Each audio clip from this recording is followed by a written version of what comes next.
We're Morning. live.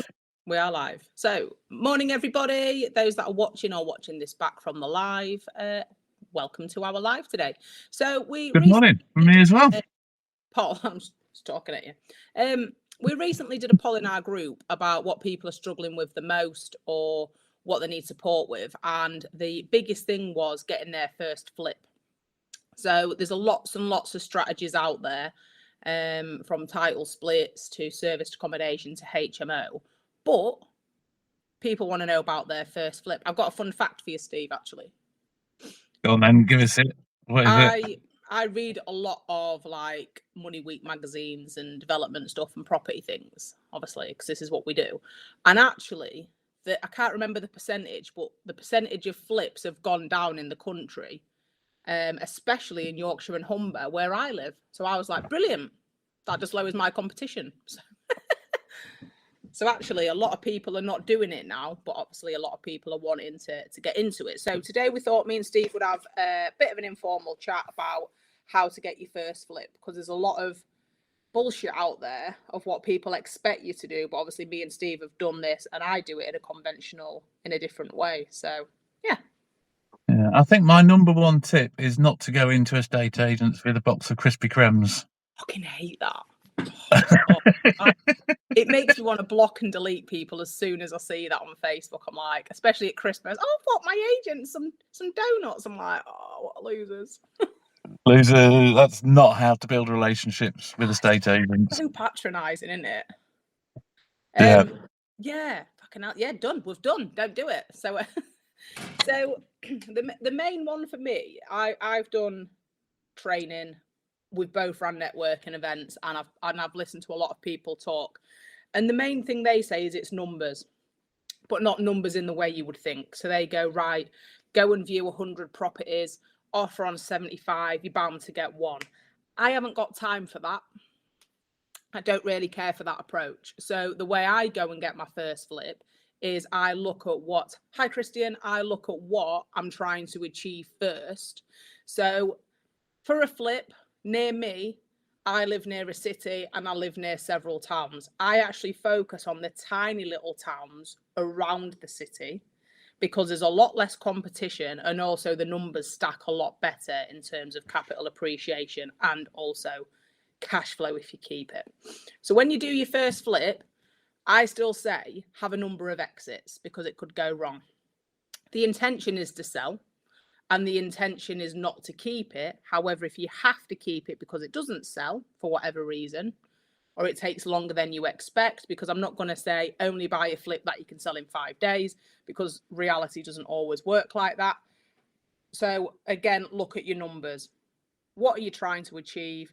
What's your profit line? Do you want to earn 20 grand profit? Do you want 30, 40, 50, 60? And you've got to be realistic. So if you're doing your first flip and you've never got a flip before, aim about 20, 30 grand in profit and get your numbers right. So have a look on Rightmove. All mine have come actually from agents on Rightmove.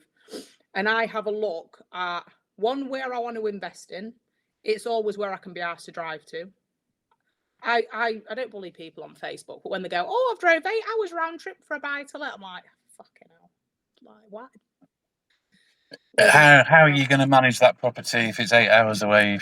And managing the refurb and trades and everything else.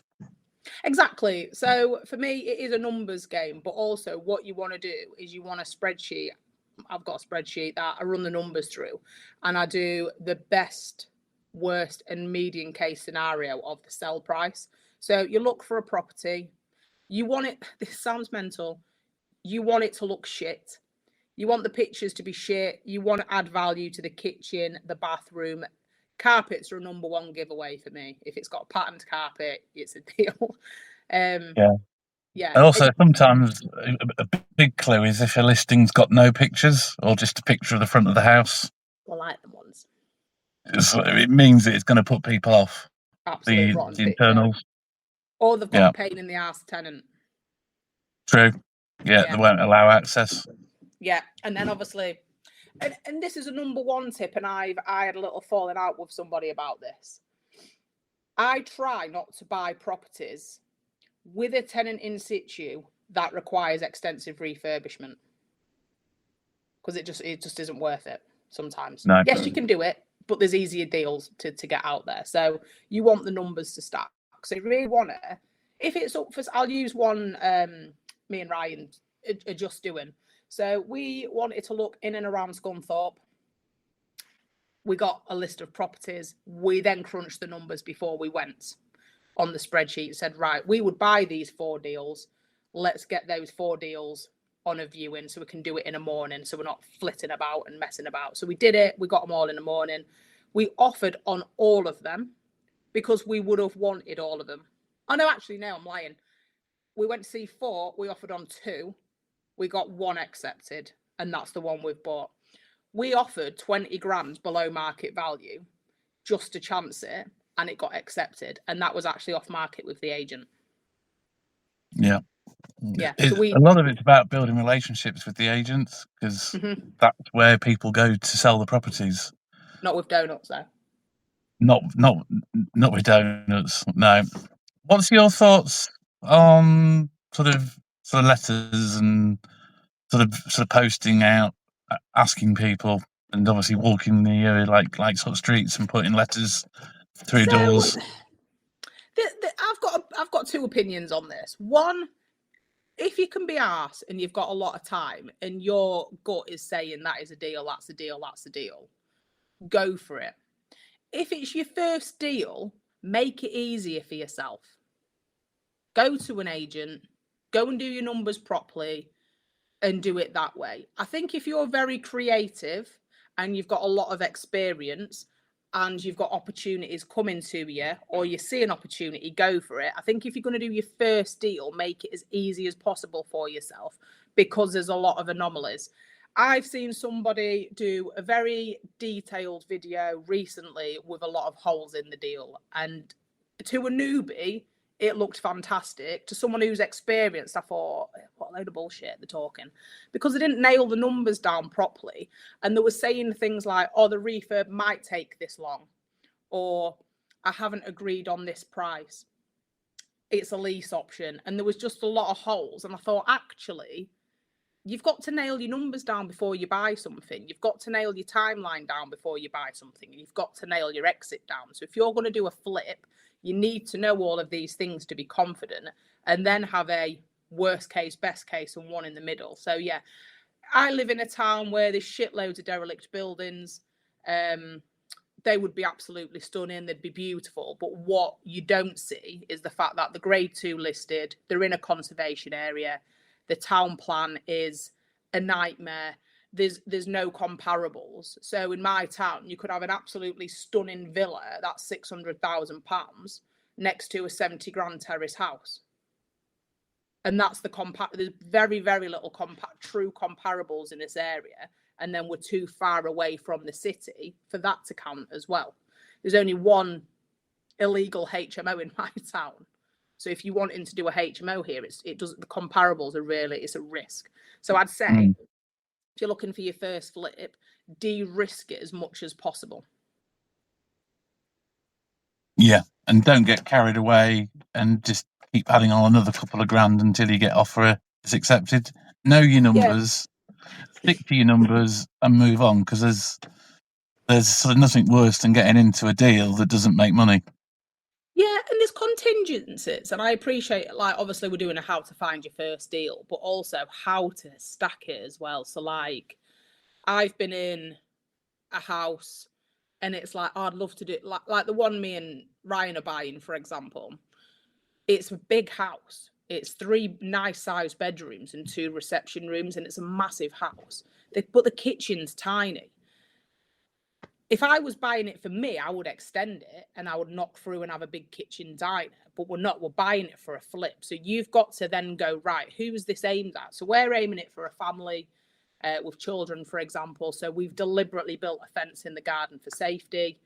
We haven't tried to annoy the neighbour, so we've done it in a specific position. The kitchen is new. We've put additional plug sockets in. We've built storage. Do you know what I mean? You do things that are worth the money in that respect. But if we was putting big steel bars in and opening it out, we wouldn't break the ceiling price in that area. So again, when you're doing a flip, be really realistic. Like the first flip we did cost us 35 grand for the refurb, and I was blown away with how happy we was. I've got this one in at 17 grand. I've halved it. Wow. Yeah, just from the trades that I've used, the decisions we've made, and that sort of thing. And most of that money was on the plastering of the entire place, because they've used like this horrible little sandy, gritty wallpaper. I think it's actually meant to be outside rendering, to be honest. But we've had the biggest cost was the replastering of it all, which is worth it. Yeah. And obviously, having relationships with also obviously trades as well. Yeah. And it's obviously you sort of plumbers, electricians, plasterers, and everybody else that you need to get involved into your projects. It's important to build those relationships as well.